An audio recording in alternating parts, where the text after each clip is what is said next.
हिमांशु मिश्रा मेरे सहयोगी जुड़े हुए हैं, संसद भवन के बाहर मौजूद हैं। अंजना ओम कश्यप भी हमारे साथ जुड़ी हुई हैं। अंजना, पहले आपका रुख करते हुए, आज सुबह से ही लगातार आप वहां से एंकरिंग कर रही हैं संसद के बाहर से। उम्मीद भी की जा रही थी कि 2/3 का आंकड़ा हो जिसके जरिए लोकसभा से यह बिल पारित हो जाए, और वही आंकड़ा निकलकर शाम तक सामने आ गया। इस लोकसभा ने रच दिया है महिलाओं की बेहतरी की दिशा में बड़ा इतिहास।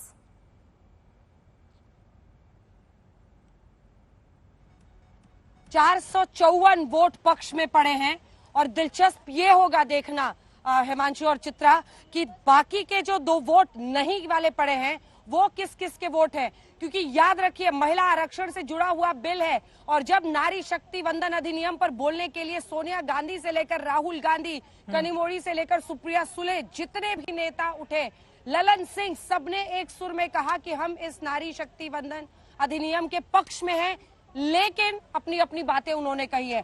बहुत सारे प्रश्न हैं जिस पर सरकार को भी आने वाले वक्त में घेरा जाएगा और घेरा जा रहा है। सोनिया गांधी ने शुरुआत की, उन्होंने कहा कि आप तारीख क्यों नहीं बता रहे हैं, क्योंकि अभी तो आपको सेंसस करना है, परिसीमन करना है, लेकिन ऐतिहासिक वक्त है। ऐसे में चूंकि अब नाम ये पता चलेंगे, बहुत दिलचस्प होगा कि कौन से वो 2 सांसद हैं जिन्होंने इसके खिलाफ वोट किया है, क्योंकि अभी तक की मिली जानकारी के मुताबिक आपने सुना स्पीकर ओम बिरला ने कह दिया है 2/3 बहुमत के साथ ये महिला आरक्षण वाला बिल, नारी शक्ति वंदन अधिनियम देश की लोकसभा में पास हो गया है। अब यही जानकारी अभी तक है कि राज्यसभा में कल पेश होगा, कल चर्चा होगी, और मुमकिन है कि कल वहां पर भी वोटिंग हो जाए। मैं सीधे हिमांशु का रुख कर लेती हूँ। हिमांशु, क्या ये पता चल पाया है कि ये 2 सांसद कौन है जिन्होंने विरोध में यहां पर मतदान किया है? लेकिन आज कमाल हो गया, भारतीय जनता पार्टी की ओर से भी लगातार सरकार की ओर से कोशिश की जा रही थी कि 2/3 बहुमत से एक बड़े आंकड़े के साथ इसको पास कराया जाए, और आज वो कामयाबी मिल गई। लोकसभा ने रच दिया इतिहास। हिमांशु,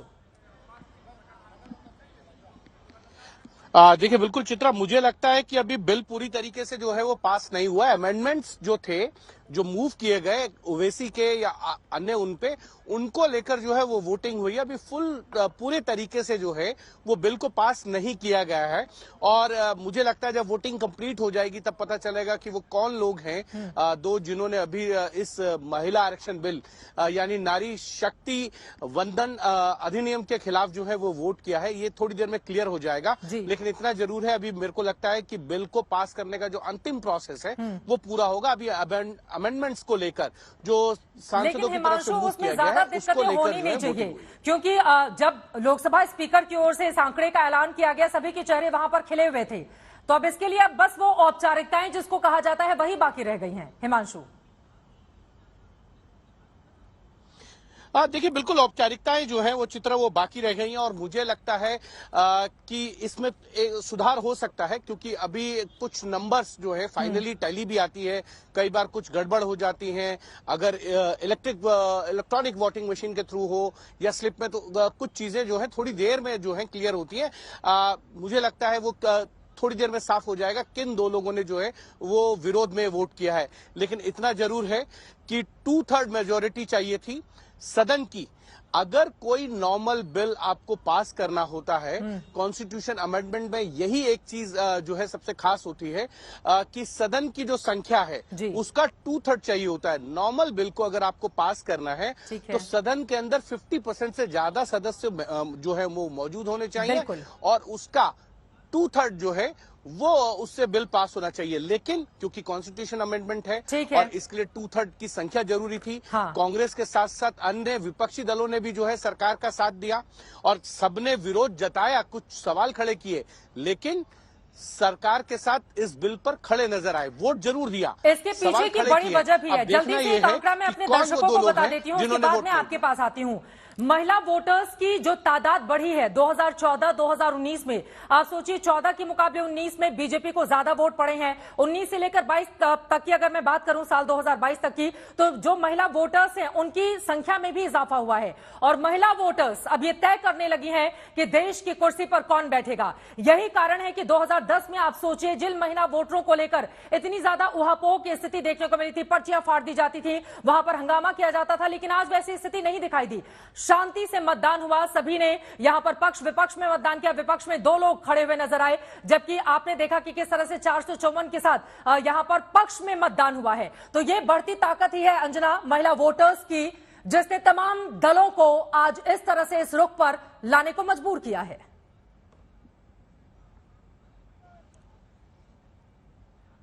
बिल्कुल। और ये तमाम चुनाव जो पिछले कई सालों से हो रहे हैं उसमें महिला वोटर निर्णायक साबित हो रही है।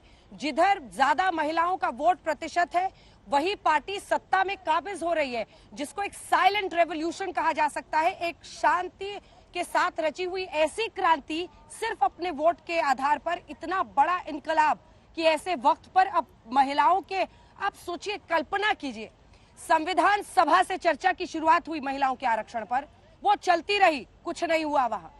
उसके बाद की तमाम सरकारें आई गई, चर्चा हुई, आओ चर्चा करें, तुम भी बोलो हम भी बोले, बातें हैं, आप भी बातें कहें, हम भी बातें कहें, हम भी बताएं कि कितना जरूरी है। आज एक बार फिर से चर्चा उसी तरह से हुई है। अभी तक अगर आप देखें तो ये पूरा सफर रहा है, महिलाओं ने अपने बलबूते अपनी जगह, और कब जरूरत थी, जब हम लोग बहुत सारी परेशानियों से महिला पीढ़ियां गुजर रही थी, आपने उन पीढ़ियों को भी नहीं दिया। उसके बाद जो आजादी के बाद से कई पीढ़ियां आई, आपने उनको भी आरक्षण नहीं दिया। अब जब हम 2023 में आ गए हैं तब ये बात हो रही कि परिसीमन और सेंसस के बाद, यानी अभी 5-6 साल और इंतजार कीजिए।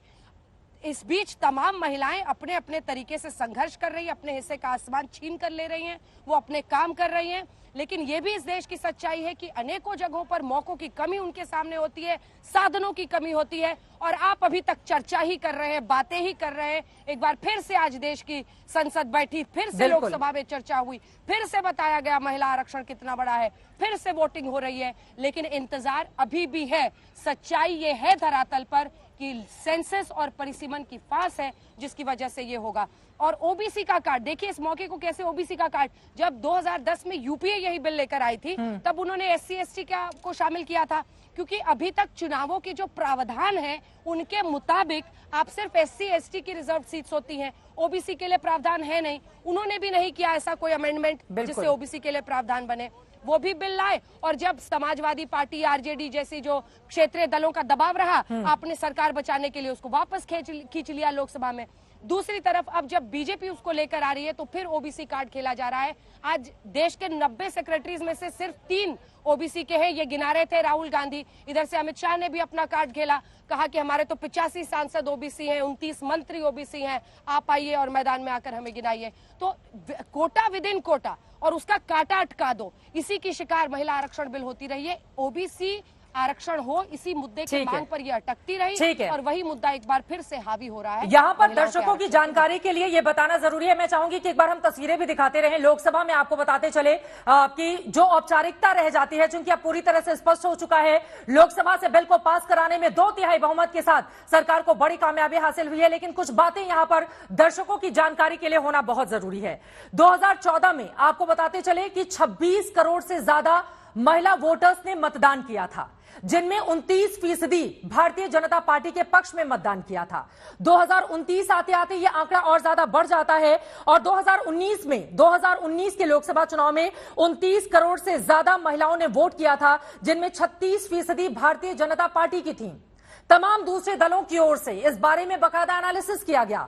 महिला वोटर्स जिस तरह से ताकत बनकर उभरी हैं किसी भी सत्ताधारी पार्टी के लिए, उसके मद्देनजर इस बार उनको इग्नोर करना किसी के लिए भी मुश्किल नहीं था।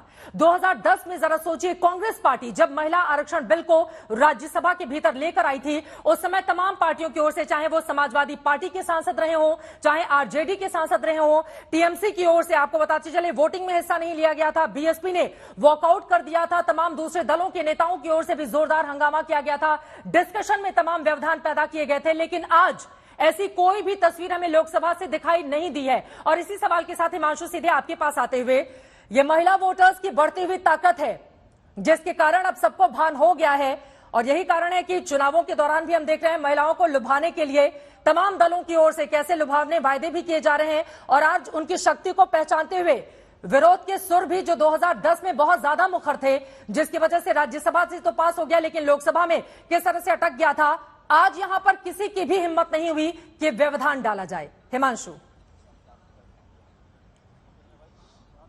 देखिए, बिल्कुल 2010 में जब ये बिल राज्यसभा में पास हुआ था, चित्रा, मैं उस वक्त राज्यसभा की जो प्रेस गैलरी है उसमें मौजूद था, और किस तरीके से आरजेडी, समाजवादी पार्टी और साबिर अली जो वर्तमान में भारतीय जनता पार्टी के में हैं, उन्होंने किस तरीके से जो है इस बिल का विरोध किया था और मार्शल का प्रयोग करना पड़ा था। और 7 सांसद थे, एजाज अली भी उसमें थे, जेडीयू के सांसद थे, उन सब को मार्शल के जरिए बाहर लाया गया था, यानी कि मार्शल का प्रयोग किया गया था। और उसके बाद जब लोकसभा को कम्युनिकेट किया गया, यूपीए सरकार को लोकसभा में उस बिल को जो है पेश नहीं, मतलब उसको पास कराने के लिए नहीं लेके आई, क्योंकि खुद कांग्रेस के अंदर विरोध हो गया था, भारतीय जनता पार्टी के कुछ सांसदों ने विरोध कर दिया था, तमाम सांसदों ने विरोध किया था और एक आम सहमति बनाई थी विपक्षी दलों ने कि देखिए आप इस बिल को पास कराइए लेकिन मार्शल का प्रयोग नहीं होगा। और लोकसभा की जो स्थिति थी वो राज्यसभा से ज्यादा बुरी हो सकती थी। कुछ सांसद थे जिन्होंने इसका खुले तौर पर पार्टी में विरोध किया था। संदीप दीक्षित उस वक्त सांसद थे, शीला दीक्षित के बेटे हैं। भारतीय जनता पार्टी की तरफ से जो है रमेश बैस जो गवर्नर है, गोपीनाथ मुंडे, इन लोगों ने खुले तौर पे कहा था कि ये बिल नहीं आना चाहिए, हम इसका समर्थन नहीं करना चाहिए। और एक मुख्यमंत्री हैं, उन्होंने भी इसी तरीके की बयानबाजी की थी, पहले हमसे चर्चा कीजिए तब समर्थन कीजिए। बिल्कुल, ये सब कुछ हुआ था। उसके बाद इस बिल को लोकसभा में पास कराने के लिए नहीं लाया गया था। लेकिन एक चीज ये है, आपने सही कहा कि महिलाओं की जो ताकत बढ़ी है उसका एहसास अब सब पार्टियों को हो गया है। जेडीयू ने इसकी शुरुआत की थी पंचायत चुनाव से, उसके बाद आप देखिए टीएमसी जिसने 2010 में बाइकॉट किया था, वो अब इसका समर्थन कर रही है और ये कह रही हैं उनकी सांसद महुआ मोइत्रा कि वो इस बिल की मदर है। बिल्कुल, ममता बनर्जी के लिए बीजेडी इसका समर्थन कर रही है, आज आरजेडी इसका समर्थन कर रही है, समाजवादी पार्टी इसका समर्थन कर रही है। वो क्यों? क्योंकि ताकत बढ़ी है। लेकिन हर व्यक्ति चाहता है कि इसमें ओबीसी को जोड़ दिया जाए। जो बात अभी अंजना कह रही थी, ये सही है कि ओबीसीज के लिए इसमें रिजर्वेशन नहीं लाया जा सकता है, क्योंकि ओबीसीज को जो रिजर्वेशन मिलता है अभी तक वो जॉब्स में और एजुकेशन में मिलता है। जो चुनावी प्रणाली है, जो चुनावी प्रक्रिया है, उसमें कहीं भी ओबीसीज के लिए रिजर्व सीट नहीं है।